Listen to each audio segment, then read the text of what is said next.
report.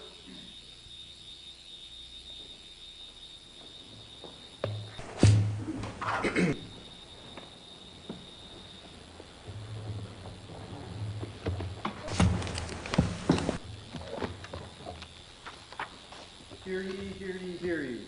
All persons having any business before this Court of Appeals, held in and for the State of New York, may now draw near, give their attendance, and they will be heard.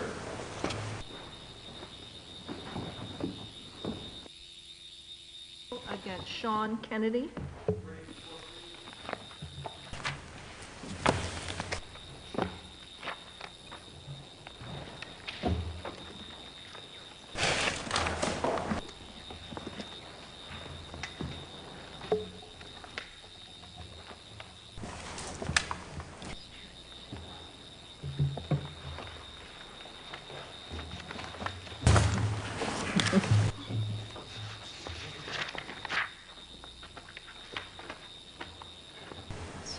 Mr. Muldoon.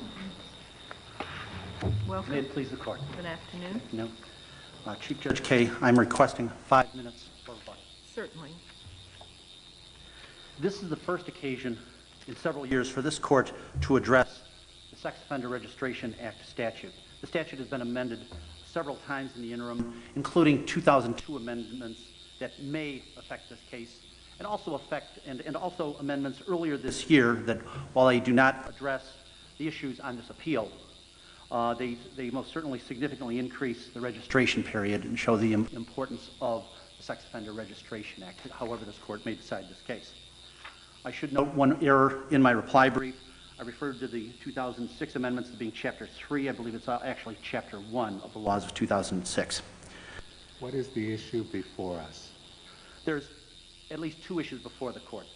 The first issue, the primary issue, I believe, is whether a court-martial conviction for indecent assault, which occurred in August of 1999, and the conviction occurred in April 2000, does that come within the SORA statute at the time? All right, I want to ask you this question. It's directed more to the DA, but I'd like to see whether there's a disparity in your answer. Is it theoretically possible that he could be subjected to SORA for having done, on this record, as far as we know, nothing more than placing his hands on the woman's knee or ankle? Is that possible on this record? It is possible on this record because this record I submit it's barren of any evidence as to what he actually did. So what I'm asking you is whether it appears to be barren, as far as we could discern, but what I'm asking is whether it's possible, we don't know if it's likely, but is it plausible that he could wind up registrable for having done nothing more than placing his hands unwanted on the woman's ankle? I would certainly hope that this Court would not find that that kind of touching comes within the SORA statute as it is defined. I thought this record discloses that he removed her clothes. I thought it was the forcible compulsion that there's no evidence of. There is a preliminary report in the record, which is at least hearsay, if not rank hearsay, in which the complainant, a servicewoman, a hospital woman, 3rd class, said that her clothes were removed. Is there evidence in the record of sexual intercourse with the victim? There is yet a report, not by the complainant. Same report? Oh. Yes. Now, we're talking at page 65 of the record. I'm sorry. Go ahead. There is evidence of sexual intercourse in the record, isn't there? We aren't talking about putting a hand on a knee. Your Honor, unwanted. It is unclear in the record. We know what he was charged with. He was charged with drunk driving, acquitted of that. He was charged with rape. He was acquitted of that. He was charged with adultery. He was acquitted of that. We know from page 47 of the record of what the specifications of what he was charged with. He was convicted. Isn't it possible? Was it possible? I'm sorry. What about pages 65, 66, 67, 68, the report, the Department of the Navy Office Secretary report, which goes into a lot of detail and background as to into the investigation. No, I would respectfully disagree. The pages 65 through 71 is Regulation 5800.14. You know which. And that, the importance of that is the operative date of that, 23 October 2001, which is way beyond the conviction. Well, the reason I'm having a problem here is because I feel as though we're in the dark as to, we know what was the accusation, but we don't know what was actually established. And as to that, there appears to be a lot of darkness. Tell us, in your view, what is the most that has been actually established? And well, I'm going to ask the same question of the DA. All that has been established was that it was some lesser included offense of rape in the first degree. He was acquitted of that, but he was convicted of indecent assault. And frankly, the elements of indecent assault are perfectly muddled. Indecent assault can theoretically include placing a hand on the knee. I believe it can, Your Honor, yes. Unwanted. Yeah. So your argument is, well, whatever they said in the investigation, theoretically he could have been convicted of nothing more than maybe not the knee, but of touching her without her consent. Correct. And it could have been, for example, forcible touching. Which I've analogized it to. And since he was acquitted of adultery, you begin to wonder whether they thought there was sexual intercourse there. Correct. But that's one of the difficulties that we have with the state of this record, absence of any evidence of what the theory was of what the lesser included offense Mr. was. Muldoon, We have no idea of what that was. there are 25 points here on the SORA scale ascribed to sexual intercourse with victim. What precisely is that based on in the record? That is based, I believe, upon page 35 of the record, which is the interim investigation in which the complainant 41?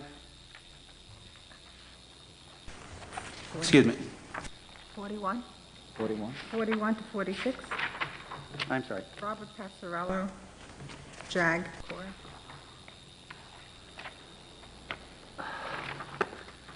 I'm not sure. There was a report, an interim report in September, or I believe, of what the complainant said. There is also another report by an investigating officer, Lieutenant Robert Passarello, who contradicts virtually everything that is said there. Was it beyond the reach of the district attorney to acquire information as to what was actually established? Can anyone actually find that out? In other words, is this merely, I don't want to say dereliction because I don't believe that they're derelict, but for whatever reason they didn't get it? Is it beyond the power of the prosecution to have learned enough to turn the flashlights, the searchlights on so we know what actually was established? They certainly, the Navy either was remiss in not turning over documents that for anyone to be able to understand this. Isn't there a document floating around somewhere that says what actually was found? It is not here, and actually the amicus brief that the court has accepted refers to a number of documents that would shed a great deal of illumination on this case. And Documents, obtainable documents? Yes. They're not I mean, things in the military, these things are papered to a fairly well. Are they releasable? I mean, Oh, absolutely. But they're not part of the record. They're not part of this record. And that's the argument that I made at the Fourth Department, and that's the argument that I'm making here, is that there is no record basis for this court to be able to address whether this person, whatever conduct he committed, and he was convicted of a lesser included offense, but we don't know what it was. Is it unfair of us? Is it improper of us to allow the district attorney to make a better record, or would you say that that's outside of our jurisprudence and would not be right? Is it out of line for us to say we don't know what's going on here, go back and come up with a record that we can deal with? Your Honor, I would submit that I have suggested remittal of this case, but I would suggest that the more appropriate is to dismiss the case. In part, it's if you get a bite at the apple if you have a tort case. If the plaintiff does not establish their case, then they lose. If we they have dismiss, failed to show by clear and convincing evidence based on reliable hearsay. If we reverse this, can they go back and make a better record and say, here's what was proved? It was a lot more than putting your hands unwanted on someone's ankle. Could they do that? Is there double jeopardy? This is not a double jeopardy situation. There's no double jeopardy. No, so no, why this can't is a they civil proceeding. Right. So is there any bar to their, if indeed it turns out that we are simply unable to discern what happened here and whether it fits with what is registrable, is there any bar to their going back and doing it right or doing it better? It may well be that when the records are found and introduced, it may well be that he does not qualify for a registry. Right? And that brings me to another point. I noticed you shaking your head, yes. Do you want, I'm sorry, I didn't know. I don't believe that there is any bar to it being sent back. There's certainly no double jeopardy bar. Okay. The concern, though, that I would make, I'm sorry. And my question, Mr. Muldoon, just to move off the subject a little bit, is precisely what is it that requires the offender to register as a sex offender in the jurisdiction in which the conviction occurred? And I'm reading from our statute, of course. So what is it precisely that required? In order for the prosecution, in order to connect the dots to make it applicable, they're relying upon the 1999 SORA statute, which says that it's... That's the right one, isn't it? The 1999 yes. one? Not the 2002 one? Yes, that is correct. Okay. And that's what I've just read from. Okay. The 1999, yes. Okay. And I believe we're both agreed that it's not the essential elements test, but it's required registration in another jurisdiction. That's what I'm asking. Okay. Thank you. They are relying upon 42 U.S.C. 14071. That's the Jacob Wetterling sex offense. It's the Megan's Law on the federal level. But where does that say that this man had to register in any other jurisdiction? An amendment to that in 97, I believe, includes court-martial. It was not part of the original statute. But then, in order to connect the dots, they rely upon 5800.14, the naval regulation, which is what's found on page 65 of the record on appeal. Okay, and in any of that, do you find a requirement of registration in the jurisdiction of the conviction? I do not find it there, other than on page 71 of the record. It says 134 and then 134C1, indecent assault. Somebody put an arrow there. I'm not sure who put the arrow there. But the difficulty is that the incident here took place in August of 99. But before you leave page 71, where does it say on page 71 that this is a list of things you have to register for in another jurisdiction? I believe it says that it's required to notify state and local law enforcement officers. Why are you not arguing that that's different? I think it is. I believe my brief has said notification is different from registration. There may be an intent to comply with the Jacob Wetterling law. It's done very badly, though. The important thing, to my mind, in this case, though, is that the naval regulation occurs 23 October 2001. My client is released from the service June of 2001. He was convicted in April 2000, and the incident occurred in August of 99. The prosecution, I submit, is trying to take the Secretary of Navy's 5814 regulations and make that retroactive from after he was discharged from the service to go back to a year and a half before. Sounds like you're saying ex post facto. Did you use those words? I have not. I've used retroactive. I think ex post facto is a constitutional argument. My argument is really not so much constitutional, although it might be unconstitutional as applied. They're trying to make the regulation retroactive. There's nothing in this regulation that suggests for a moment that it applied to him. He was discharged from the service without any kind of requirement, and they notified, somehow he slipped through. When did Regulation 5814 take effect?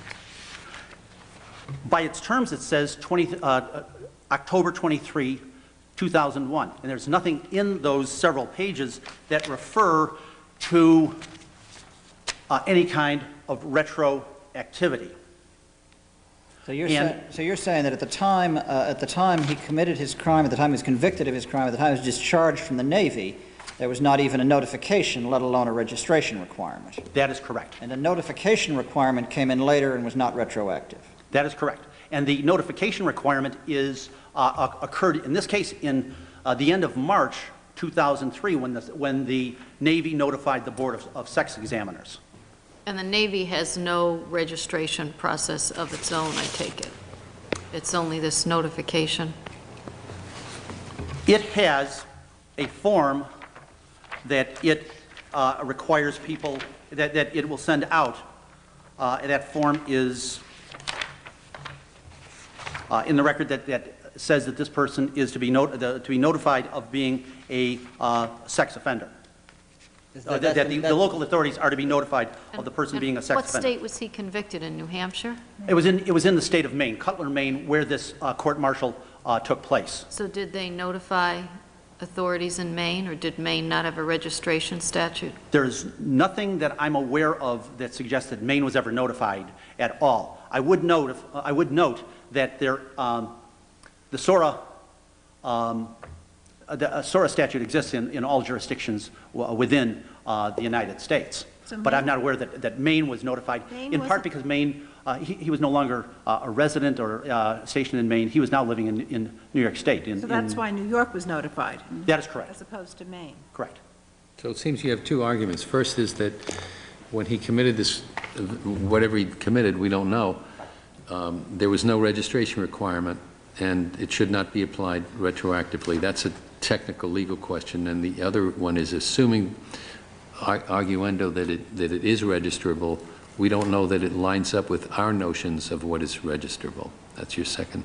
Yes, in part it's a question of, is this registrable Elements. in the other jurisdiction? Right. And there's another question of, is this actually a felony? Does it line up with what in our statutes is would be registrable? Does it line up with it? Well, Your Honor, that gets to the first test in 168A2, which is the essential elements test.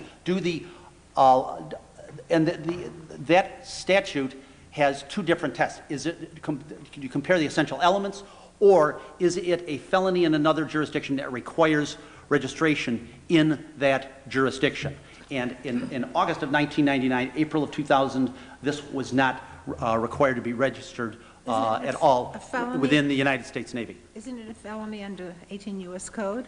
Well, 18 U.S. Code, Your Honor, which is what the district attorney is citing, is saying that says that what federal crimes are. This is this is under 10 U.S.C., which is Uniform Code of Military Justice.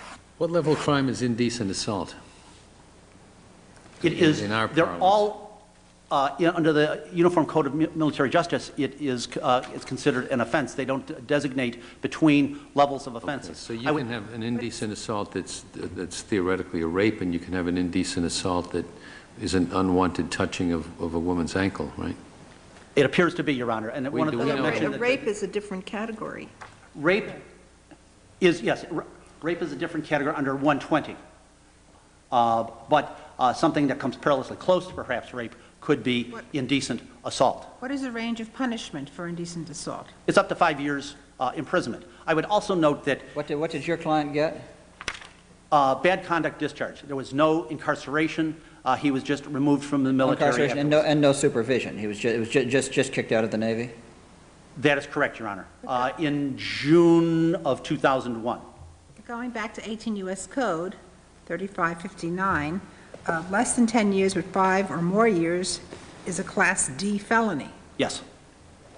So is there no parity between the court-martial and the 18 U.S. Code?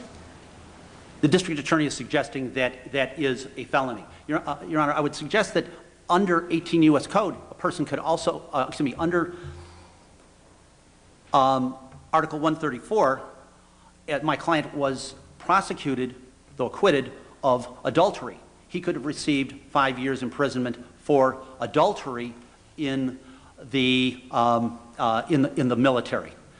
Should that be punishable? should that be a registrable sex offense in New York State? I think that's rather disquieting thought that adultery should be in another jurisdiction, should be required here. Being a felony in itself doesn't get you to registration in New York State. It either has to be registrable in the other state or it has to match the elements, correct? That is correct. You are absolutely correct on that. But if another state, some other state had said that adultery is a felony and requires registration. it, yes, then it would be. Then it would be a registrable sex offense in New York all the State. adulterers from that state would have to register in New York. Yes, Your Honor. Huey Long once said you can make it adultery illegal in Louisiana, but you can't make it unpopular. So I'm just a little bit concerned about what could happen with what kind of taking something from one state and applying it to another. The concern that also I would note is that there is a, this is the only case in which 5800.14 naval regulation has ever been cited. I did a Westlaw search of military law, federal law, and all states search. Came up with no other case that has ever cited 5800.14. That absence of any kind of reference to this, I think, is disquieting. It's the absence of information. That is the curious incident, I would submit. Thank you, Mr. Thank you. Muldoon. Ms. Jones? Thank you, Your Honors. May it please the Court. This case is about application of SORA. It's not about litigating the due process of military court-martials. And I believe that that is what the appellant in this matter is trying to get this court to do. But Ms. Jones, what are the elements of indecent assault? Indecent assault has three elements. One is that the accused assaults a person, not the spouse of the accused. And assault means any unconsented touching? Correct. And that the acts were done with the intent to gratify the lust or sexual desires of the accused. And three, that under the circumstances, the conduct of the accused was to the prejudice of the good order and discipline of the armed forces and was of a nature to bring discredit upon the armed forces. Those are the elements of indecent assault. And those elements do not, you don't contend that those elements match the elements of registrable offenses in New York? No. So you're relying entirely, if I understand it, on subsection 2D2 that says a felony in other jurisdiction for which an offender is required to register as a sex offender in the jurisdiction in which the conviction occurred. Correct. 2D2 was the 2002 amendment, but it is okay, what is now the same 2D2? as, correct. And the amendment actually doesn't change the substance at all, does it? Not at all. It merely takes out the requirement that the sentence of the felony carry more than a year or a sentence of death. Other than that, it doesn't change it whatsoever. And in this case, back to your question of could sexual intercourse fall under indecent assault? Absolutely. And in this matter, it is quite conceivable that that adultery under the military has no element of consent. Adultery is consensual sex. Rape is... Is that the test? Is it remotely or in any sense conceivable that it could fall within it? Is that the test? I don't believe I understand. Was this the test for under SORA or under the... Under SORA. Under SORA, the only test is it a felony in the foreign jurisdiction, and does that foreign jurisdiction require registration? And in this matter, it should be noted that at no time did defendant challenge the registration requirement in the military, either down below or at the appellate level. I'm sure you realize that what we're struggling with here is we don't know what he did. And I can assure you that if we had reason to believe that he was guilty of something that we regard as registrable, there would be no problem in holding him to SORA and branding him that way, because that's what he would deserve. What concerns us, me anyway, is that it's conceivable that after the trial, he was found to have committed some low-level offense which does not line up at all with our notions. I'm not talking about due process, I'm talking about law, with our notions of what is registrable, and that it's conceivable, because we don't know what the findings were, and it's not in the record, that a crime like indecent assault could be committed by a low-level unwanted touching. And you have not satisfied us yet that did not happen here, and that we don't know what is in the record, and that maybe that record is ascertainable, but we don't have it, and for some reason it hasn't been supplied to us. I do disagree with the appellant in that the court did have the victim's statement, her sworn statement, saying that she was raped. No question that she had. There were plenty of horrible accusations here. The question is, what did they find? Well, the report from the Rear Admiral finds that the only thing in there was that he was guilty of indecent assault. However, Could mean anything. It could, Your Honor. But However, isn't there a piece of paper around that tells us what it does in fact mean? Because it could mean anything, and we don't like to act based on anything. We would like to know what actually happens, and if it's written down on a piece of paper somewhere, we should have that piece of paper, shouldn't we? Your Honor, if it is written down somewhere, but I submit that what we need to decide this case is before the court, specifically because the legislature didn't intend for us to engage in this sort of process to determine whether he needs to register. Once we determine that he needs to register as a sex offender, then becomes the fact-finding. And the Well, he needs to register here if he had to register in the foreign jurisdiction. What says he had to register in the foreign jurisdiction? Your Honor, there is a federal Megan's Law, the Jacob Wetterling Act, but in this case, what says that he had to register was the notification that the Navy gave New York when he relocated In 2003? Correct. That's when That said he had to register in a foreign jurisdiction? That said that a sex offender in the military has relocated to your state. But why isn't that different from saying this person has to register in our jurisdiction? I mean, has he either registered or is he in breach of some requirement to register with the Navy? He's not in breach of any requirement to register with the Navy, but the Navy saw fit to determine that this is their process in dealing with sex offenders. Now, whether he had to register with them or simply notify, But our statute says register. Required to register as a sex offender in the jurisdiction in which the conviction occurred. Was this man required to register as a sex offender in the jurisdiction in which the conviction occurred? Your Honor, I submit that whatever the military's registration requirement, Well, can you try yes or no to that question? Was he required to register as a sex offender in the jurisdiction in which the conviction occurred? My answer to that is yes, because even if it's not the same as New York's registration requirements that we have here for SORA, it is the military's equivalent of dealing with sex offenders in their own jurisdiction, and that's the only thing that the legislature provided for. It was not to compare New York's registration requirements with the military's registration requirements. Whatever federal Megan's Law in the military, this is it. So you're saying he didn't necessarily violate our statute? He didn't violate our statute? He didn't violate. There's been no... But he's violated the military code? He didn't violate it, Your Honor. He simply... By not registering? I don't think he violated it by not registering. What I'm saying is he simply relocated to New York, and based on the military's process for dealing with sex offenders, they notified the New York Board of Examiners that here's a sex offender who is relocating to your state. Now, that process, that military process, did not exist at the time he was convicted, correct? Jacob Wetterling has been in effect No, I'm since not talking about Jacob 1996. Wetterling. I'm talking about the notification process that you rely on. That didn't exist in 2000, did it? Well, it's dated 2001, but we don't really know when it was exactly enacted, and there may have been a comparable 58. There may have been. I mean, we can't impose a registration requirement based on there may have been an equivalent of this before 2001. But it was never challenged, Your Honor. He never said I didn't have to register or I wasn't a sex offender in the military. Well, actually, did the argument, as I remember what happened below, the prosecution actually wasn't relying on this subsection before the county court, were they?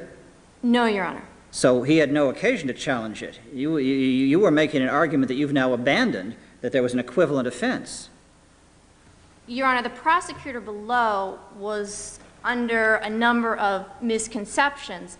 The trial court was not, as evidenced by its decision. So the trial court decided a point that had not been argued and said that he had to register because it was registrable in a different jurisdiction, correct? Correct. Okay, you can't really tax him for lack of preservation when the first he heard of it was when the court decided the case. Your Honor, again, it wasn't brought out at the appellate level as well, other than to say, well, this is insufficient to prove that he did have to register. It was never brought out even at the Fourth Department that the appellant saying, I did not have to register as a sex offender. So are you saying that even if we find the registration, that there is no, either there never was a registration requirement in the Navy, or at least that there certainly wasn't one at the time, even so we have to affirm on preservation grounds and he has to register in New York? No, Your Honor. What I'm saying is that at the time that he relocated to New York, the record on appeal states that he had to register as a sex offender. And there's been no challenge that he didn't. The challenge has been that this isn't a felony, and the challenge has been that he doesn't have to register at all, not under that second prong of the test. Could you answer this question? You said that under indecent assault, one of the elements is assault. Is assault defined anywhere more specifically? To my knowledge, in the Military Code of Justice, it is not. However, the assault being as a lesser included of rape, that you have to do acts that gratify your lust, and the assault involves a touching, that you would somehow have to touch somebody in a sexual way to gratify your own sexual desires. And in the example of whether he touched the knee of some woman and whether that would be indecent assault, that's possible, yes. Now, I'm not... Ms. Jones, can you tell me, I see the calculation by the New York State Board of Examiners of sex offenses. What would be the basis for allocating 25 points to Mr. Kennedy for sexual intercourse with the victim? The basis for that stems from not only the victim's statement, which SORA authorizes courts to rely on, also the report of Lieutenant Ron Passarello, which is under the Military Code of Justice, would be New York's equivalent of the grand jury proceedings. They cannot submit any charge to a court-martial unless they engage in this initial inquiry. And but if he's acquitted of that, is that then irrelevant? He was acquitted of the rape, but he was found indecent assault. He was acquitted of adultery. Either there was no sexual intercourse or he wasn't married. We don't know which it is. But doesn't it cast some doubt on whether he committed sexual intercourse if he's acquitted of adultery? Your Honor, I don't think so, based on the fact that not only do we have the report of Lieutenant Ron Passarello, which says that he finds sufficient evidence that there has been sexual intercourse, coupled with the victim's statement that she was raped, and the fact that... Well, it's not coupled with. That's the sufficient evidence he found, was her statement, right? Correct, her statement. And then it went to trial, and it comes out back not guilty, not only of rape, but of adultery. Does that suggest that maybe there's something less than clear and convincing evidence that there was sexual intercourse? Not necessarily, Your Honor, because adultery is consensual sex with somebody who's not your spouse and married to someone else. If there was non-consensual sexual intercourse, then it would be consistent with an acquittal of adultery. So rape is a defense to adultery? In the military, Don't you commit adultery every time? Don't you commit adultery every time you commit forcible rape if you're married? How can you not? Is that possible? If a rapist is married, isn't that automatically adultery? No, Your Honor, because the adultery is consensual sex, and a rape is non-consensual sex. So force by the adulterer is a defense to adultery? Your Honor, apparently under the Military Code of Justice it is, but that is not something that this court is charged with determining. It is determining whether there was sufficient evidence to find that intercourse had occurred. And Counsel, I'm going to ask you a question. I'm looking at the chart, page 16, and the 25 points appear to be for sexual intercourse, deviant sexual intercourse, or aggravated sexual abuse. So it doesn't necessarily mean that the 25 points were for sexual intercourse, correct? It could have been for aggravated sexual abuse. Correct, Your Honor. What is aggravated sexual abuse in this context? Is there evidence of it? I don't believe so, Your Honor. We're relying on the fact that there was evidence of sexual intercourse, or even if there were not, even if you say, well, we don't want to find that sexual intercourse had occurred, or we find that there is insufficient evidence that sexual intercourse occurred, you can take out those 25 points for sexual intercourse, because you still have 5 points under the elements of indecent assault to find that there was a sexual touching based on the fact that it requires action to gratify the lust and sexual desires of the accused, in addition to, in this case, the defendant had a history of alcohol abuse. His blood alcohol content at the time of this incident, which is in the record, was a 0.15, and that's an additional 15 points. Assume for the moment that we take, that we accept the sexual intercourse. We take the events as described in Lieutenant Passarelli's report to be completely true. Where do you get the forcible compulsion and the helplessness of the victim? Didn't he find that neither of those existed? Did who not find, Your Honor? The lieutenant. Doesn't his report say there was intercourse, but it was consensual and she was not helpless? That's correct, Your Honor. So how come they can assess points not only for sexual intercourse but also for force and helplessness? Well, they're assessing the force and helplessness based on her own statement. That's before trial. How can you put somebody in the grips of SORA who theoretically, not necessarily in this case, is acquitted? If somebody's acquitted by a jury, we don't apply SORA. We can't. The person is innocent. Your Honor, I disagree. That's why we have trials, and that's why we differentiate between a trial and an accusation. I don't know that anybody wants to cut this guy any kind of a break at all if he did something that lines up, but we can't tell what he did. It's conceivable on this record that what he did does not measure up to the intention of the legislature in the SORA, to put it in the broadest sense. And my concern is that there's a piece of paper around somewhere that says what he actually did. And if he did what justifies these points, you can rest assured that we will not hesitate for an instant in branding him under SORA, which is what he deserves. The problem is we don't know what he did, and we're not getting anything in the record to tell us. Your Honor, I respectfully disagree with your hypothetical, because in the event that a defendant is acquitted of rape but has a prior sex offense, he is reassessed again prior to his release. And even though he's acquitted at trial, just the same way that if a defendant pleads down from rape to, for example, a misdemeanor, he still has to register under SORA, and we as the prosecution are allowed to rely on not what he was convicted of, but the victim's statements, the testimony, the evidence before grand jury. We're not limited in any way to what the finding was at the courts. And so can a court really find by clear and convincing evidence on this record that the victim is the victim's accusation of rape somewhere in this record? Yes. Other than his, but you say, can you find by clear and convincing evidence on a paper record that her account was true, even though the investigating officer apparently disbelieved a large part of it, and even though the court acquitted him on all except a very ambiguous charge? Your Honor, there are completely different standards in terms of whether somebody is convicted at trial and whether somebody is found by clear and convincing evidence. And the same... Reasonable doubt and clear and convincing are different standards, but clear and convincing isn't you really say clear and convincing is met here? Absolutely, Your Honor, based on her statements and his report, which corroborate a lot of what she's saying. And rejects a lot of it, too. Well, Your Honor, based on his statement of Lieutenant Ron Passarello, which is in 41.5.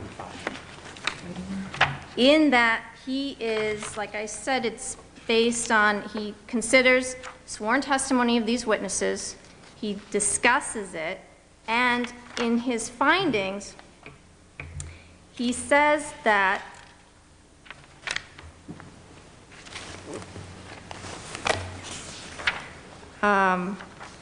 he doesn't find reasonable grounds that rape occurred based on his evidence. However, and he challenges the his credibility evidence, which in of the several victim. respects placed the complainant's credibility in question. Right, but he goes on to say that he does find sufficient evidence to bring forth the allegations, and he is viewing this... Allegations of drunk driving and adultery.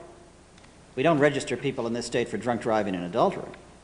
But Your Honor, we do if it's part of their record and they can then commit a sex offense or move to New York after committing a sex offense. So and if he's fall into acquitted of everything, still, for SORA purposes, you could reach into the record and consider those materials?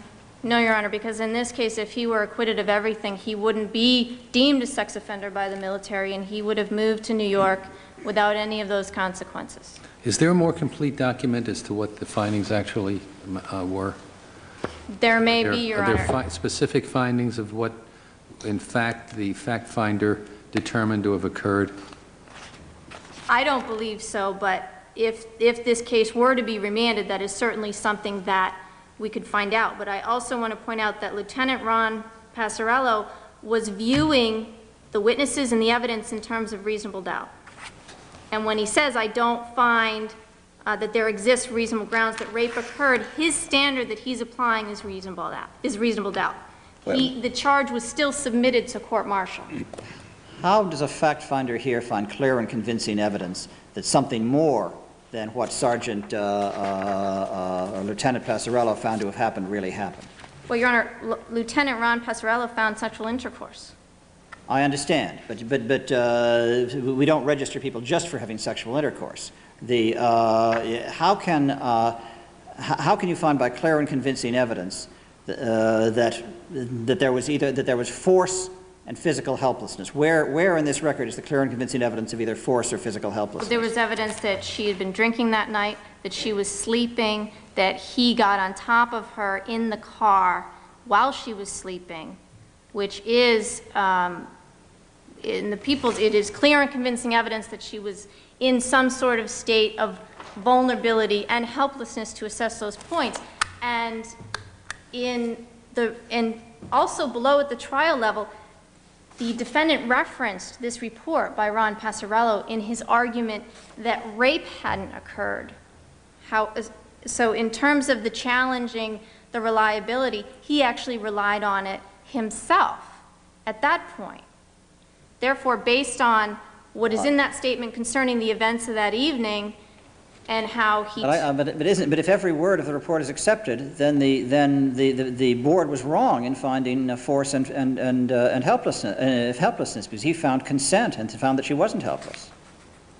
Your Honor, simply by virtue of the fact that he didn't find that there was reasonable doubt, or proof beyond reasonable doubt for rape, doesn't mean that he found her consent. But he says that. He says in the report that that he thinks it was consensual, doesn't he? Your Honor, I don't think that he makes that specific finding, but even if he did, and he found that there was consensual sexual intercourse, then it would seem reasonable that the defendant would have been acquitted of all the charges at court-martial.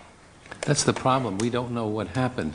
And I have to press this point because I have to ask you again whether there's a document around which further reveals in more detail and with better certainty what actually the ultimate fact finder found. And Your Honor, do you rule out that there's such a document? No. Do you appreciate the difficulty that it puts a court in when there may be another document around that answers questions as to whether this guy should have the book thrown at him or not, and that we don't have it? Your Honor, I don't believe that the trial court was satisfied that of all of the points assessed by the board. And it was satisfied by the evidence for the trial court, and he didn't, in his discretion, didn't have any additional documents. And this court is then, if it's going to determine that simply by not having that document because of what might be there, that's an abuse of discretion, I think steps too far in terms of what does the statute say that the trial court can rely on to register someone as a sex offender. And everything that the statute allows a trial court to rely on, this court relied on.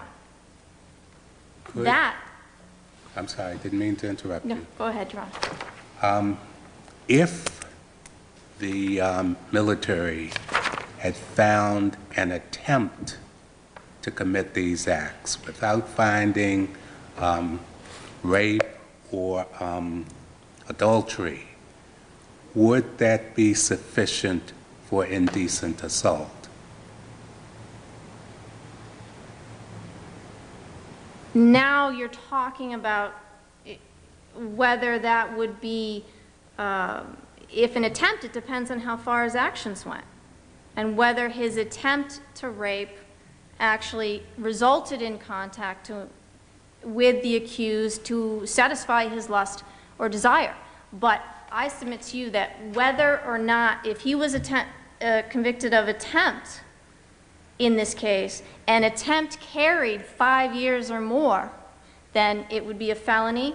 He would have his SORA hearing in New York pursuant to the statute, and then we would again rely on the same things that the trial court relied on now. If this was the kind of event that led a jury to conclude attempted rape, he for sure would qualify under SORA and should be made. Then we would again rely on the same things that the trial court relied on now. If this was the kind of event that led a jury to conclude attempted rape, he for sure would qualify under SORA and should be made answerable for it fully. The problem is we don't know what he did.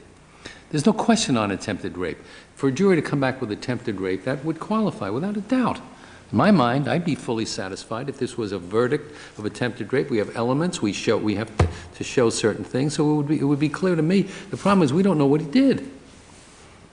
And, Your Honor, I see my time is up. If I can just briefly answer your question, then in that case, find that this was a felony, find that he has to register in New York, and send it back. And we'll engage in that fact-finding. But in this case, the legislature... To do that, we would also have to find that there's a registration requirement that he was required to register in a foreign jurisdiction, correct? Correct, Your Honor. And I think and what is that foreign jurisdiction? Is it the Navy or is it the state of Maine where this occurred?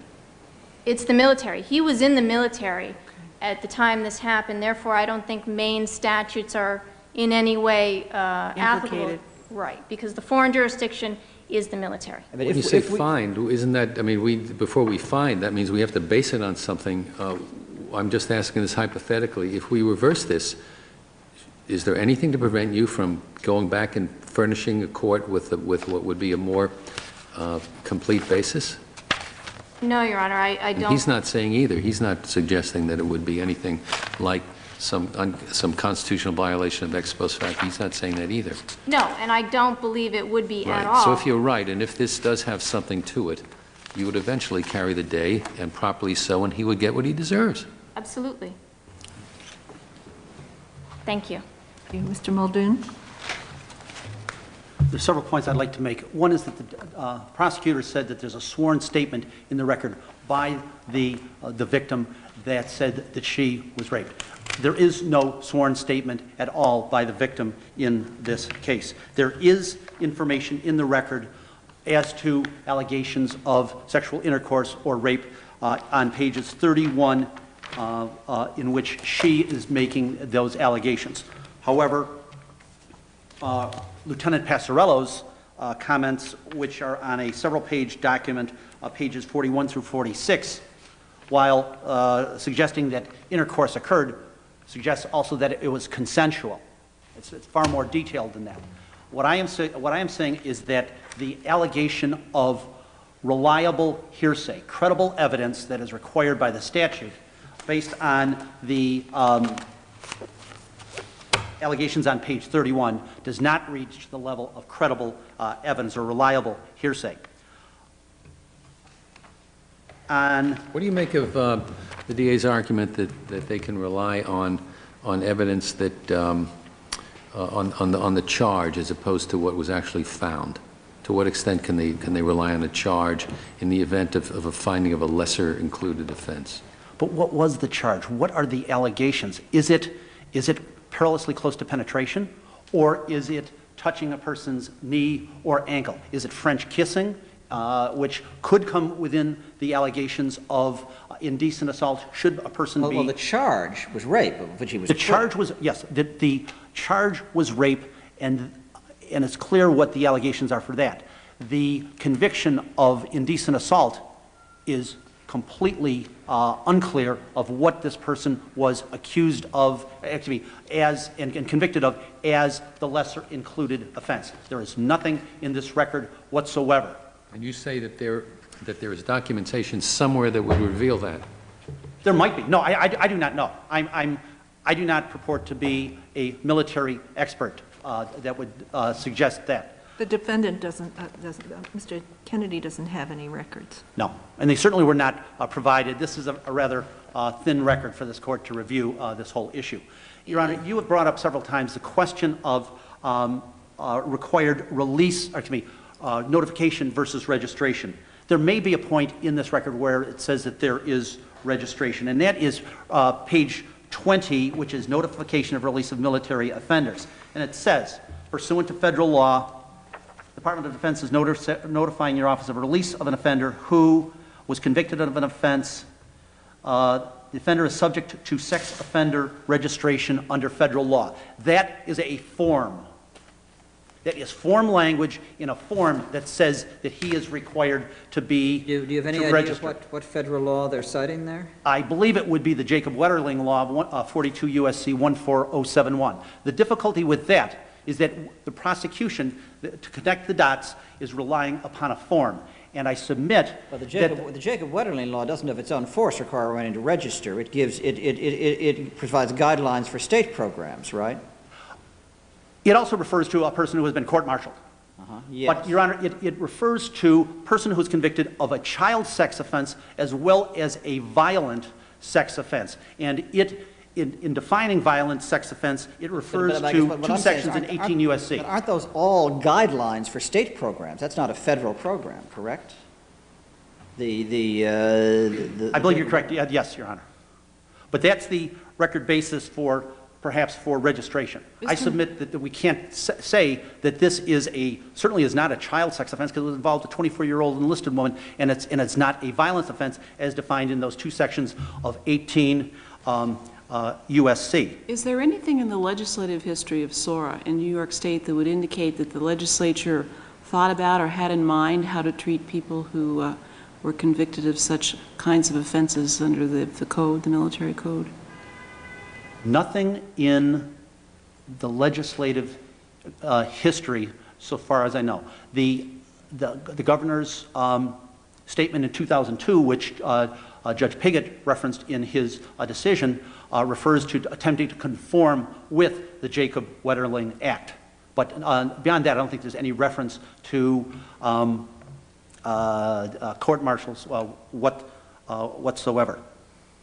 You're not suggesting that someone who's convicted of child sexual assault or sexual abuse while in the military and court-martialed would not be required to register in New York, are you? And that person would absolutely be required to do so under the Jacob Wetterling Law because it includes child sex offenses or violent sex offenses.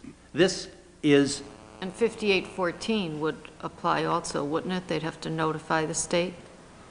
5800.14, post October 23rd, 2001, it would be required to notify the state. And that, on that hypothetical, they would be within what's now D1 of the statute. That's an offense in another jurisdiction which includes the essential elements of the registrable offenses in this jurisdiction. Yes, but it also would be a felony under the second definition of D1,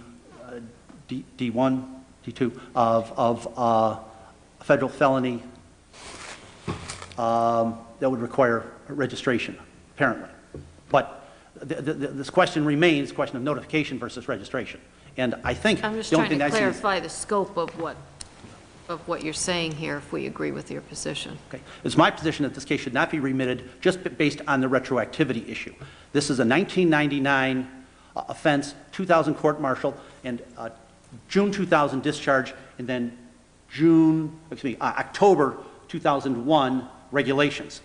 You can't take the Wayback Machine and apply it to offenses that occurred 2 years ago and then notify a person in March of 2003, you were discharged, oh, we made a mistake. That I submit as improper. Thank you, Mr. Muldoon. Thank you. All please rise.